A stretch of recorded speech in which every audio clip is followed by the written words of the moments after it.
দিতে যাবো বলো? ঠিক আছে ঠিক আছে। একটা বাচ্চাকে তোমার হাতে ছেড়ে দেবো, তাই তো? তুমি কি করবে না করবে এটা আমি শোনো। আপনাকে কোনো জিজ্ঞাসা হসপিটালে এরকম রুলস রেগুলেশন নেই যে যেখানে তার মা এলাও নেই। আমার বাচ্চা 10-15 বছর বয়স নয়। ঠিক যে আছে, টাকা আপনাকে টাকা একটু ছেড়ে জাস্ট দেবো। আমি জিজ্ঞাসা করেছি কেন আপনাকে জিজ্ঞাসা করবে? তুমি সেটা স্যারকে জিজ্ঞাসা করো, আমাকে ডাকলে কেন? কেন স্যারকে জিজ্ঞাসা তুমি তো করবো? সবকিছু স্যারের পারমিশন নিয়ে করছিলে। আমি যখন তোমাকে বলছি দাঁড়িয়ে থেকে যে স্যার তোমার সাথে আমাকে ডিসকাস করতে বলেছে, তুমি তোমার অ্যাটিটিউড শো করে বেরিয়ে গেলে। কি জন্য?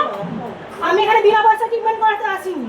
আচ্ছা, যথারীতি পয়সা দিচ্ছি এখানে। আর তোমার অ্যাটিটিউড শো করার মতো আমার কাছে টাইম নেই। এখানে কেউ বিনা পয়সা মনে তো হয় না যে তুমি ট্রেনিং প্রাপ্ত একজন সিস্টার। মনে হয় 6 মাসের ট্রেনিং নিয়ে বসে আছো। আমার বড় বড় কথা বলছো, ভালো করে বিহেভিয়ার করতে হয় সেটা আগে শেখো। Shut up.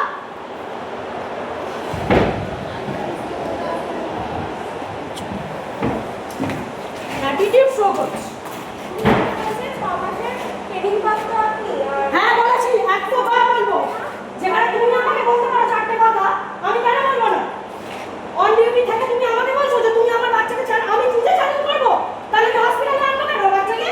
আপনি যেখানে স্যার অ্যালাউ করেছে তারপরে তোমরা কথা বলবে? স্যার পারমিশন দিয়ে দিচ্ছে, তারপরেও বলছে আপনি বাইরে বেরিয়ে যান। রুল দেখাচ্ছে আমার। দুদিনের ট্রেনিং নিয়ে এসে রুল দেখাচ্ছে। রিসেপশনে কি বলতে হয় আমিও বলছি।